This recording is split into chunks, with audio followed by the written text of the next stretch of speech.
in life as a hunter-gatherer. One morning, Malia and Makina woke up. They saw a big, large mountain, a few animals, and a small little shelter with their family in it. It was so incomprehensible because they went to sleep in their bed but woke up in the middle of nowhere. They saw their neighbors there too, looking as confused as they were because it was so arid. It was time to start getting ready for the day by using sharp sticks and a spear on the edge to hunt down an animal for breakfast. Malia had the idea to meet up with the neighbors for lunch. Makina decided to make a fire, so Malia went to go and hunt with the neighbors. Later in that day, they decided to have an art class with the kids on a mysterious lamb and a big brunch with the animals they hunted down. Then it was time to have some fun before dinner. The men decided to make instruments and the women decided to make jewelry. Now it was time to hunt for dinner. They all decided on fish, but when they got to the lake, they heard a strange voice saying, "Come here, come here, come here." They were all so scared, but they decided to go anyway.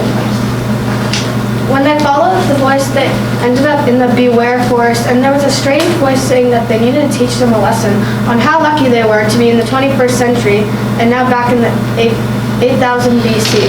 Because it was so hard to laugh when it was 12 o'clock p.m., they would end back up in the present time. And that happened, they were so happy to be back in their time, now that they were lucky how they are. The end.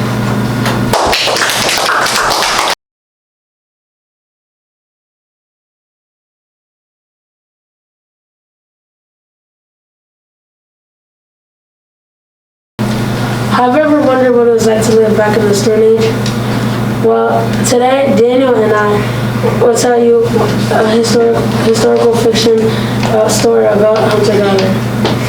In the beginning, there was a boy and a girl named Pooja and Dooja who were cave kids who were twins. Their daily life was pretty interesting and they were actually pretty smart for your average cave people. The first thing they did when they woke up was to greet their parents and go to the lake for their daily bathing. They would go in the lake and pretty much swim around in the lake and get all the dirt off of them, and they would go dry off in the bushes. After they would greet most of the villagers as they walked through the village, they always made sure to greet the plant gatherers and their village hunters. After they showered they were hungry, so they went hunting. You might be wondering to yourself, isn't Pooja a girl? Well, since Pooja and Dooja are twins, their dad both taught them how to hunt, and Pooja gained a lot of popularity for being the only girl in their history to hunt. Dooja, on the other hand, was a natural-born leader and hunter. Together, the two took down some of the toughest animals in the village. Their parents were so proud of what they became, but there was one problem. They always had to move and live in harsh conditions. Pooja and Dooja had a solution, though. Pooja and Dooja's solution was to make an underground shelter with all the wood they had and make more protective clothes for everyone so the villagers didn't have to move every season. Remember how we told you how Pooja and Dooja knew how to hunt very well? Pooja and Dooja hunted all the things they could, such as 3 mammoths, 5 bears, buckets of fish, and 4 deer. They were able to do all these things, so they proceeded to show their parents in the village. When they showed the villagers and their parents, they all dropped on the ground and cried tears of joy. In conclusion, this story summed up our view of the daily lives of the hunter-gatherers, but we changed things a bit. After all, it's our story. We hope you guys enjoyed our story.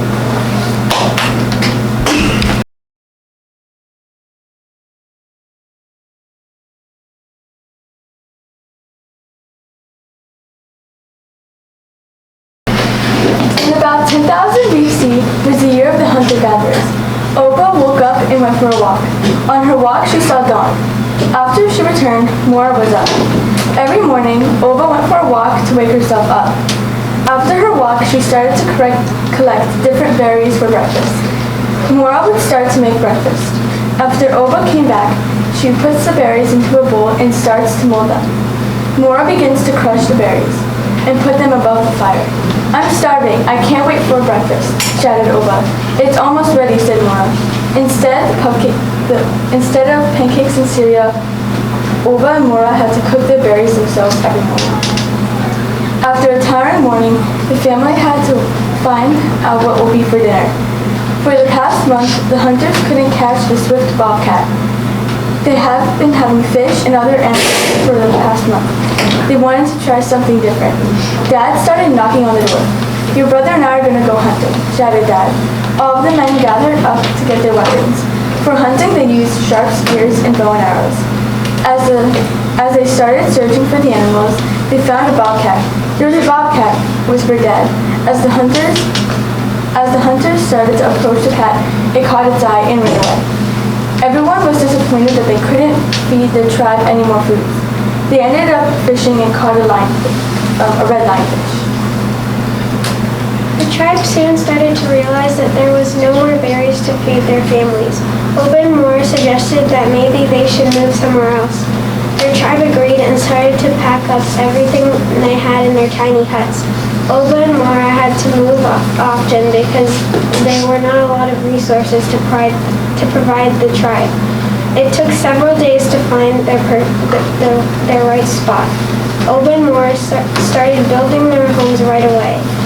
In their homes, all they had was wool for a bed and a fireplace to cook themselves and lunch. They used stone flakes, wood, hay, and hammerstone to build their homes. As Oba and Mora were starving, they didn't know how the hunting would turn out to be. They hoped they would catch something different because they were in a different area. Their first plan was to set a trap in a clear spot. They started to build the trap out of bones and string. As they were waiting desperately for several hours, they finally caught a signal. Something was in the trap. The tribe quickly raced to see what was inside. To a surprise, it was the bobcat they had been looking for. They took it to land and Mora started cooking the bobcat for the whole tribe. This was the first meal that they had had in months.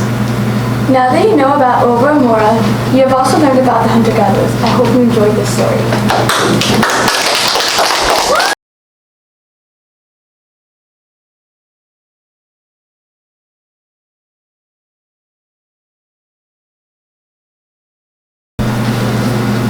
The main characters are Alec, Buffalo the dog, and Johnson the neighbor. They traveled with each other most of the time. They also traveled with a tribe or clan. They traveled by walking with their belongings place to place. They hunted big animals for food to survive. They used stone spears and stone hammers to hunt animals. They went to hunt large animals as a group to kill the animal easier. They threw spears at the animals so it would be safer. They also dug holes as traps to trick the animals for food. The jobs they had were to go hunting for large or small animals, collect berries, and to collect wheat and herbs. The tools the people used were stone hammers, stone spears, hoes made by horns of animals. They used spoons with a seashell to use as the main part of the spoon, and they used nets to catch fish with. They used the hoses made with horns of the animals to collect meat and herbs. They used the stone spears and hammers for hunting large animals. They also used wooden tools with the horn from an animal on the top or a large cleaver to dig holes as traps. The challenges the hunter-gatherers faced were about food mainly. They needed to find out ways to attack an animal without them being attacked by the animal. They had limited food to survive. They also had to find out which place is safe to stay. So the men hunted large animals as a group with stone spears and stone hammers. The women picked berries or used hoes to collect the wheat and herbs. They fished with nets to catch fish. They had difficult challenges to survive, mainly because of limited food resources and because of their location.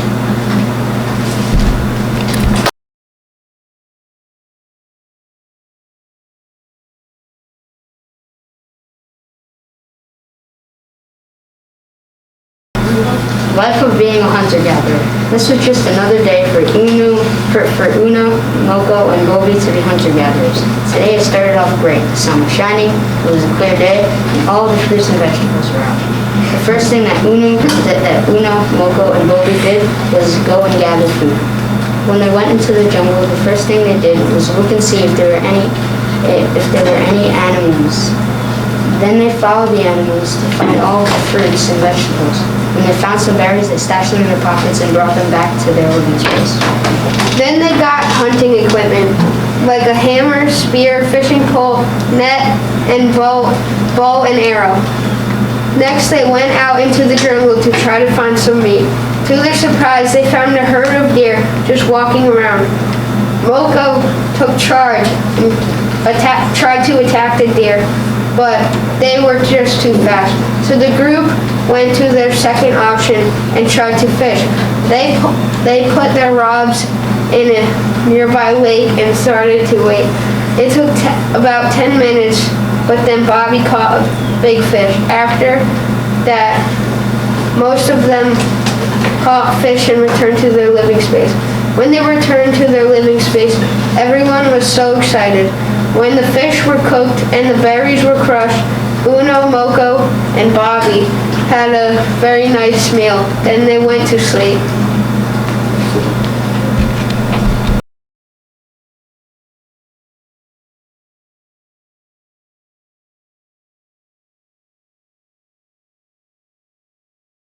One early morning, two young girls woke up in a small hut. "Where are we?" said Gianna. "I don't know," replied Carolina. The girls prowled around seeking people around them. "Mom, Dad," said Gianna. Gianna yelled from far distance. Eventually they found out they weren't alone. With people searching for answers, everyone was confused about how they got in the middle of nowhere. After a while, the girls found themselves in a cave.